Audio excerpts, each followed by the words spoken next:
I thought my wife had planned a Valentine's Day surprise, but when I saw this on social media, my world collapsed.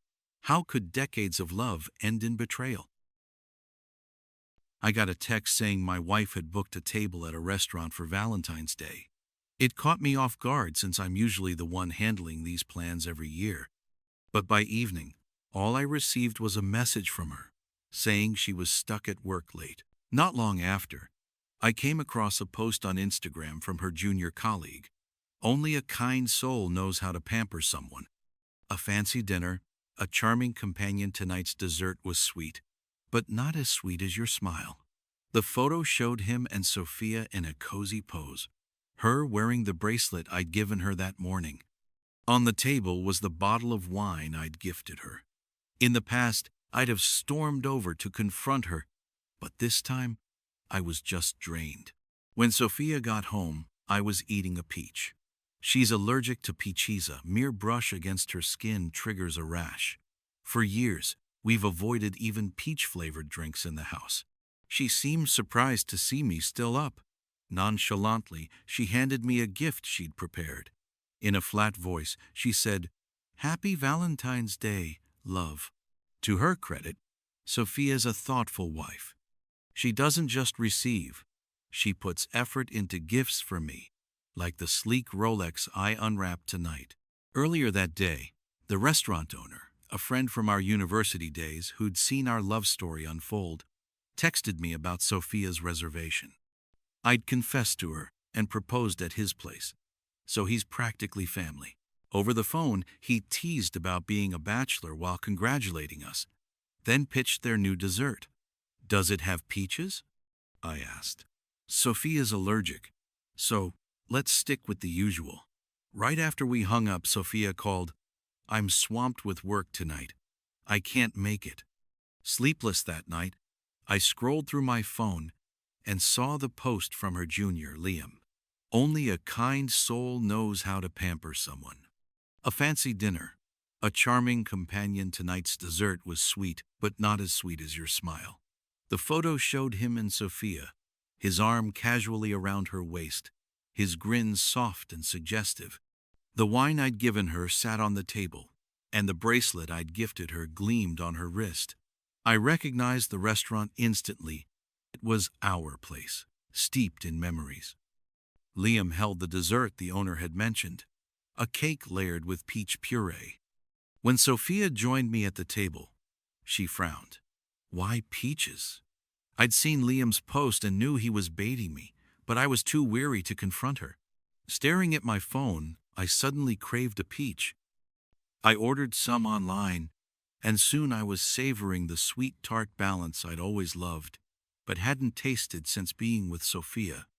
When I finished, I wiped my hands and said, "I'm heading to bed unless there's something else." Sophia grabbed my arm. "James, it's Valentine's Day." I looked at her, puzzled. "And?" Her frown deepened as she stepped closer, her voice playful. "You're really going to sleep so early on a night like this?" Sophia's always had a reserved, almost aloof charm, amplified by the glasses she started wearing after graduation. But tonight, I caught a faint whiff of cigarette smoke on her. I stepped back, dodging her kiss. "I just ate a peach. You'll have a reaction." Ignoring her stunned look, I walked to the bedroom and locked the door. As I lay in bed, my phone buzzed me, "Boss, Claire. You sure about taking the job? If you bail on me again because of Sophia, I'll have your head." I chuckled. "I'm in.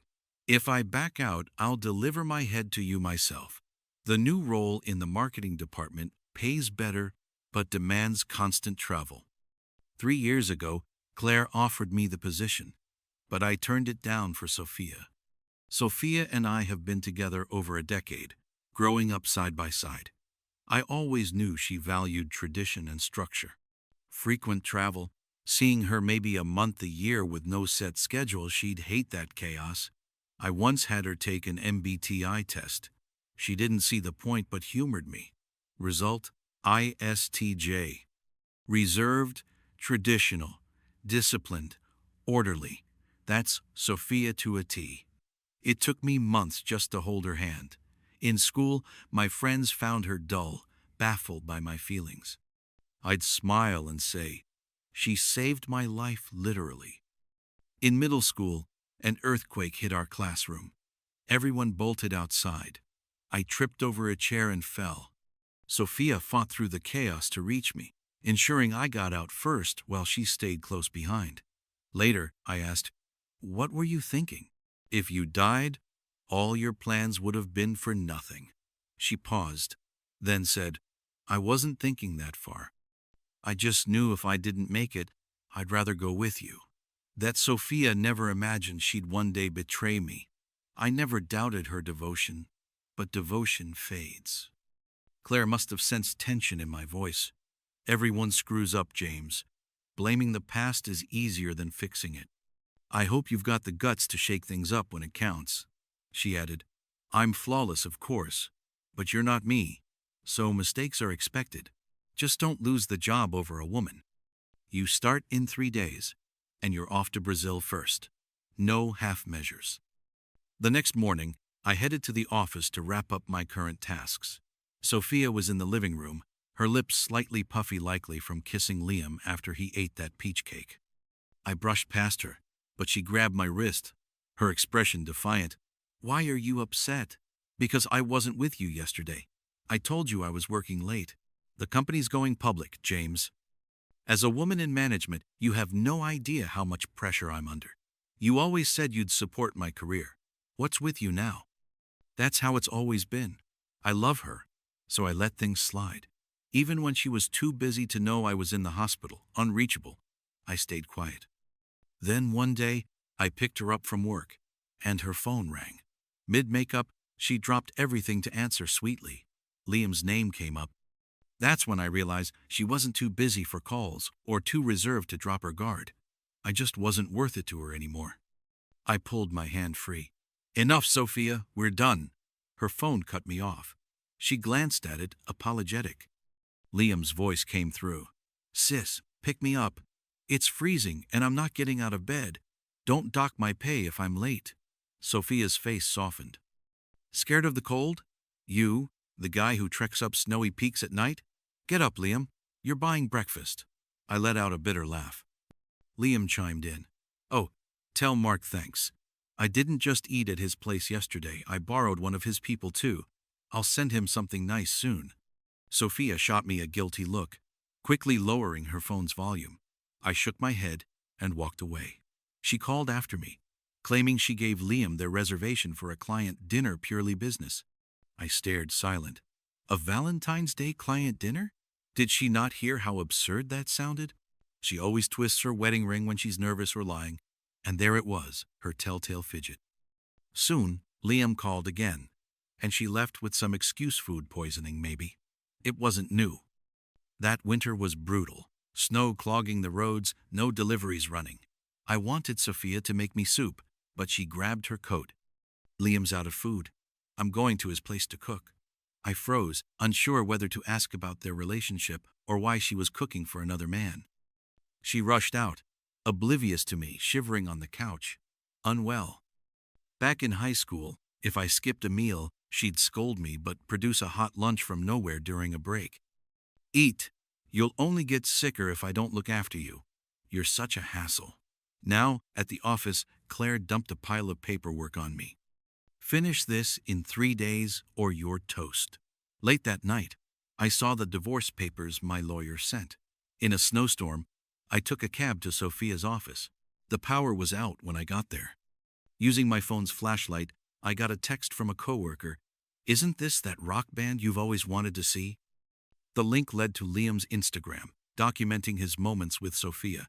He'd known her since high school, followed her to college, and now worked under her. His bio: "Loving her isn't just your right." A video showed them at a concert, kissing passionately under flashing lights. My phone hit the floor. Sophia and I had been together forever, but she felt like a stranger. From her office, I heard her sob. "I'm sorry. We can't." A male voice, Liam replied. "I just love you. What did I do wrong?" He held her, kissing her tear-streaked face, his hand sliding to her neck for a deep kiss. The lights snapped on. They saw me. Liam stammered, "Mark, it's not what you think. I just love her, it's not her fault." Sophia, dazed, whispered, "James, why are you here?" I smiled, then punched Liam hard, grabbing his collar. "That's for your pathetic act. I've seen plenty of manipulative women, but a guy like you? Disgusting." He tried to speak, but I drove my fist into his stomach, dropping him. Sophia moved to speak. I slapped her hard. She clutched her cheek, tears welling. I tossed my wedding ring at her like garbage and handed her the divorce papers. "We're done, Sophia." Sophia chased me downstairs, pleading, "James, it's not what you think. He's young, he doesn't know better." Half the building watched. I hailed a cab, but she blocked the door, snow falling around us. "There's nothing between us. I can't live without you." Liam was a mistake. Her voice faded. Someone shouted, "Sophia, Liam's on the roof, hurry." She let go, turning back.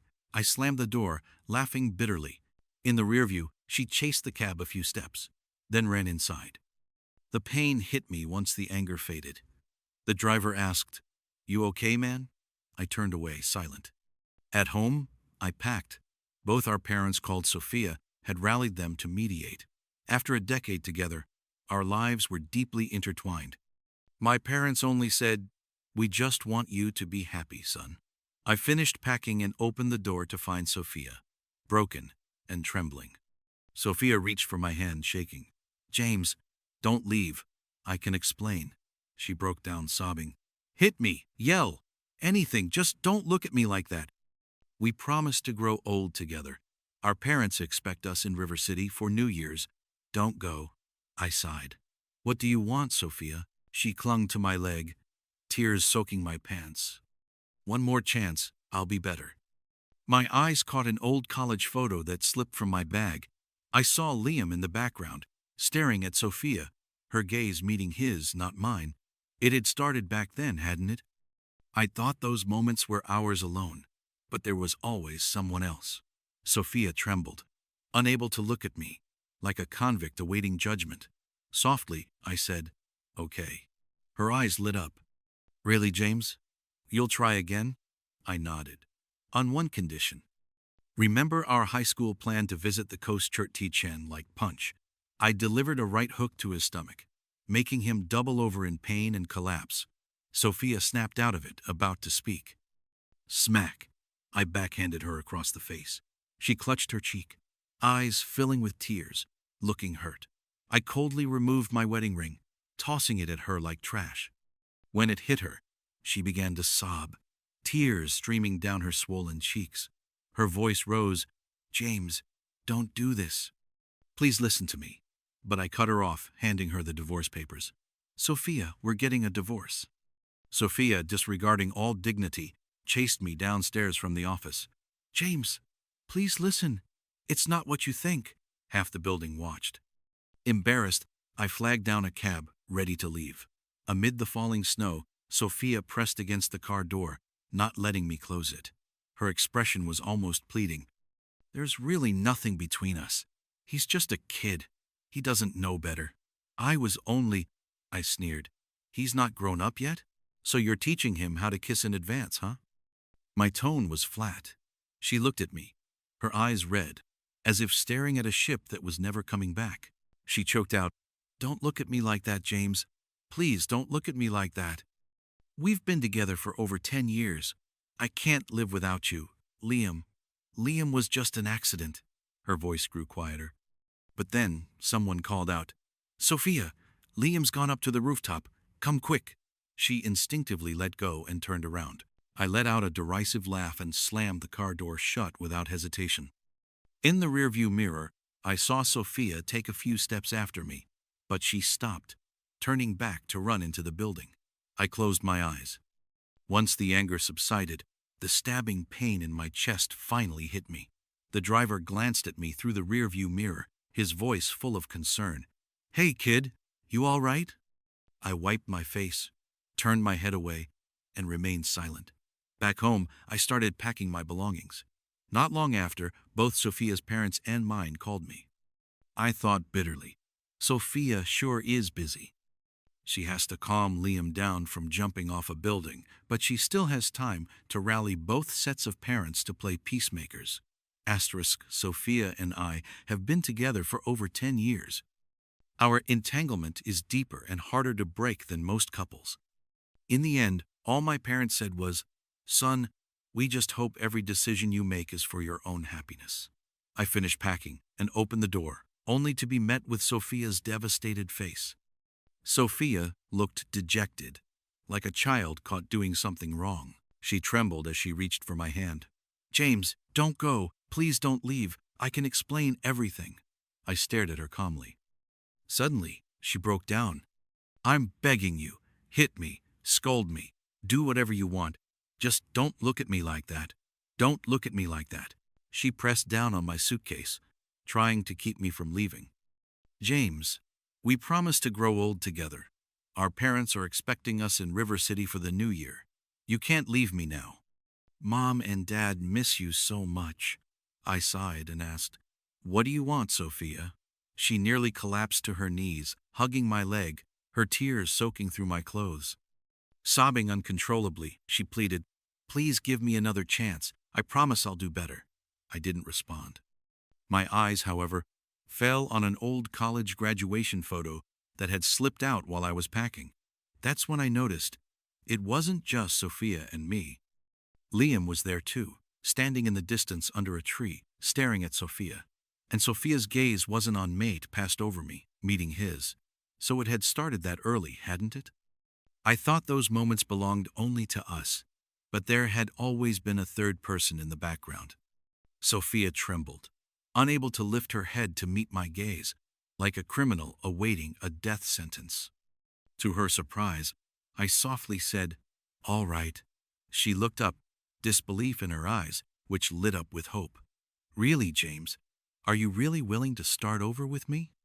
After a moment, I nodded and said, "Sure, on one condition. Remember how we planned to take a trip to the coast back in high school? All these years, we never made it. I want us to take a 5-day vacation to the coast. How about that?" Sophia immediately agreed, throwing herself into my arms, murmuring, "It's that simple?" "Yeah, it's that simple." But I knew she wouldn't be able to do it. When I thought about it, Sophia's attraction to Liam wasn't that surprising. She'd lived her whole life by her family's rules, cautiously navigating from River City to the capital, from school to marriage, even marrying her childhood sweetheart. Her future was a smooth, predictable path. But when life's too calm for too long, you crave a spark. Liam was like a cold beer on a hot day, rebellious, thrilling. He'd take her hiking up snowy cliffs at night, keep her out till dawn at concerts, kiss her at sunrise by the ocean. No matter how reserved someone is, it's hard to resist that kind of passionate pursuit. Sophia promised that after our trip, she'd stay by my side every day, never letting me tire of her.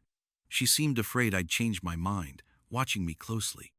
Usually, I planned our trips, but this time, Sophia took charge, eagerly arranging every detail of our coastal getaway.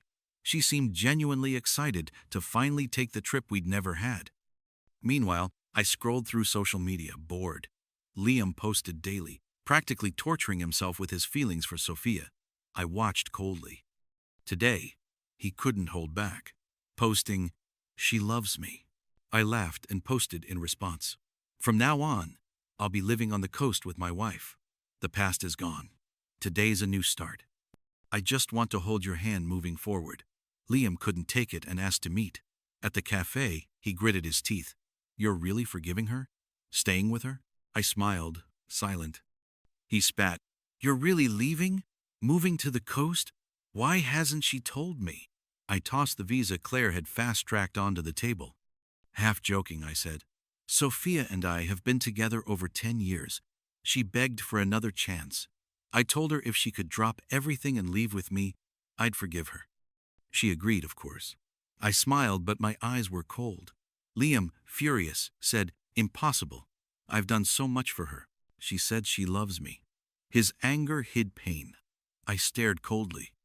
Liam knew how to twist the knife, stealing her on Valentine's Day, flaunting their relationship, letting me catch them kissing all to make me abandon her. But he didn't realize my place in Sophia's heart ran deeper than he thought. His plans backfired. Enraged, Liam lunged at me. He was no match. I blocked him, dumped my coffee over his head, and slapped him hard, knocking him down. Crouching, I grabbed his hair, forcing him to look up. Pathetic. You really love Sophia, huh? Too bad. You didn't think she actually loves you, did you? His face was full of frustration. I fought the urge to gag. I repeated that if Sophia left with me, I'd forgive her, and we'd be happy. If not, I'd never forgive her. Liam's expression shifted. I smiled, knowing he got it. At the airport, Sophia checked her phone anxiously, lips pursed. James, this is different. Liam was in a car accident, serious. Can we postpone the coast trip? Liam was going all out. I stared silently, tracing her face. Suddenly, I said, I know why you didn't come to that concert with me. Sophia froze, her lips twitching, trying to smile but failing. That night, it was Liam's birthday. He invited me. I couldn't say no. I laughed. That was my favorite band since I was a kid. On my birthday, you kept asking my wish. I said I wanted to earn enough to see them live. You got mad, asking why my wish didn't include you. I told you my real wish was to see them with you, remember?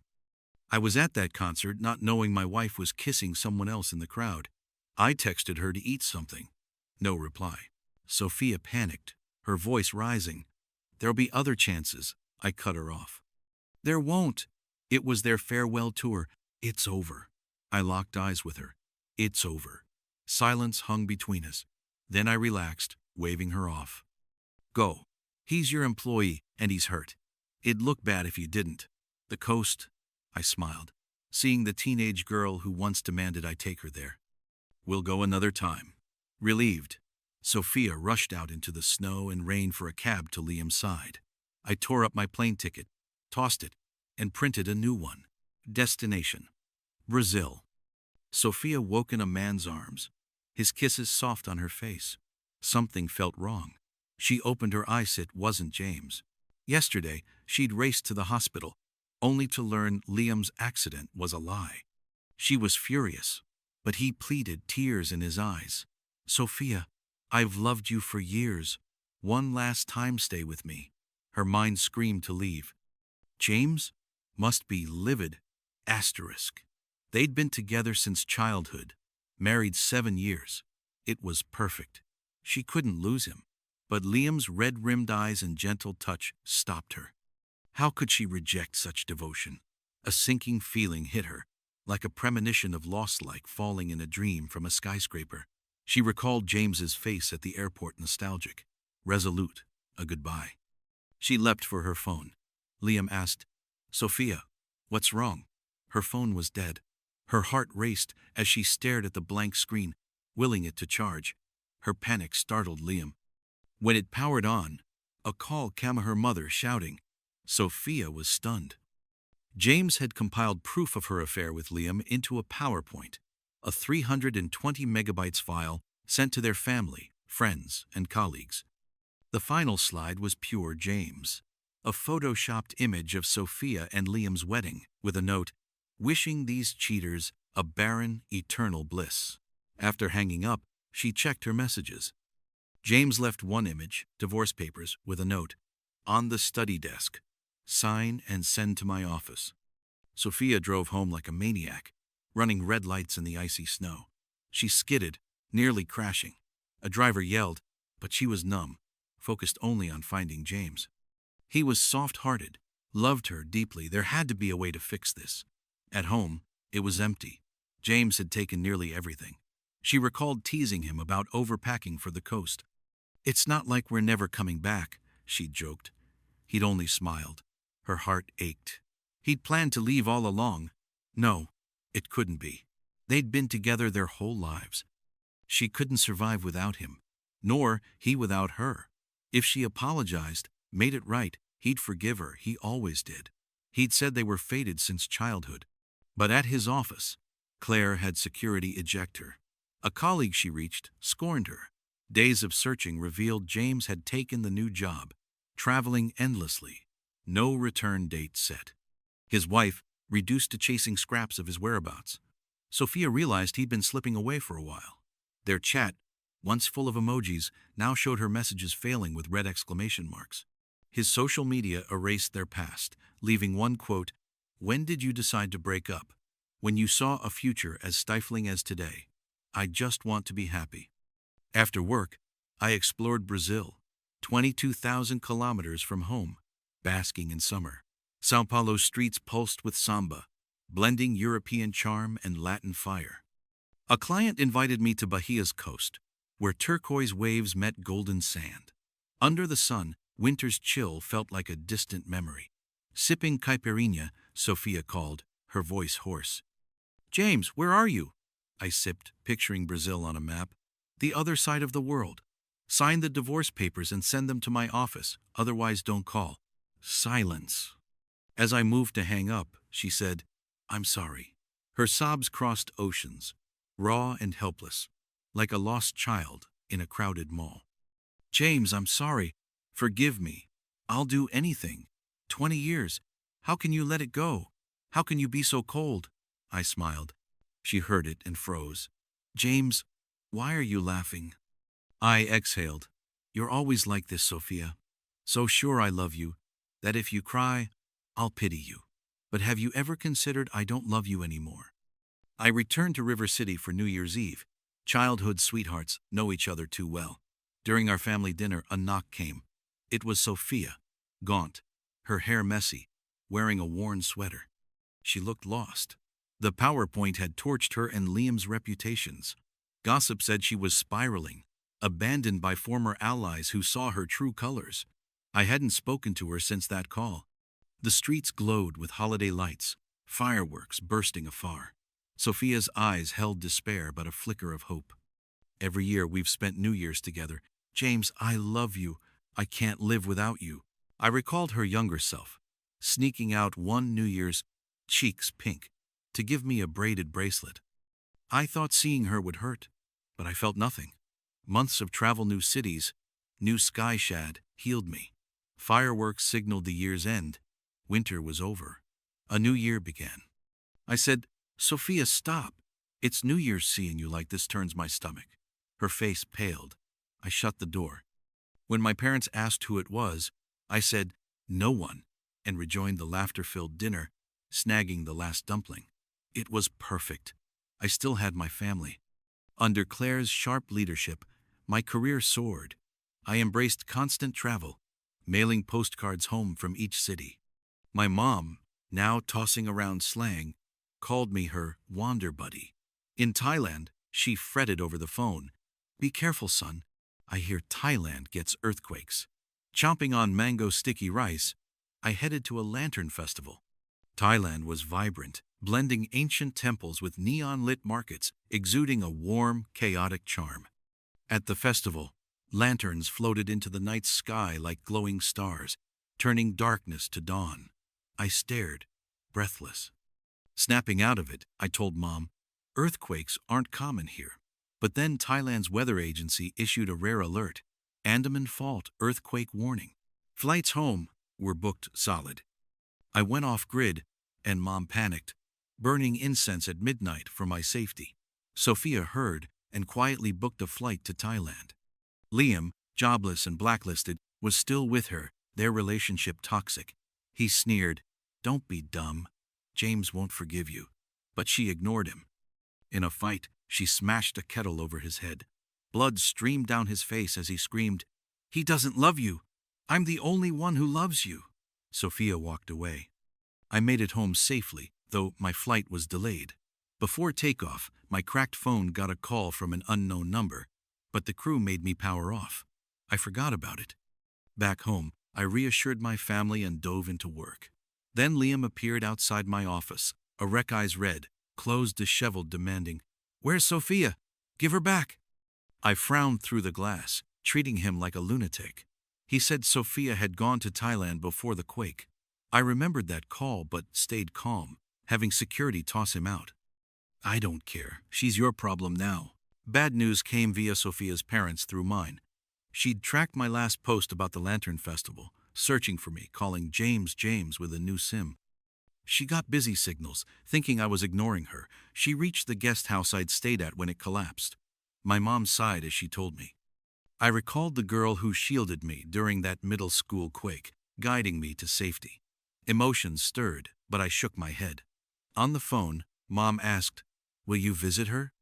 I said, "Number Sophia and I are done." I hung up and looked out the window at another new country. What wonders awaited? I was eager. As for the past, yesterday dies with yesterday. Today is born anew. I hope everyone finds the courage to upend the table and start fresh. If you like this incredible story, please like and subscribe to the channel to see even more of it.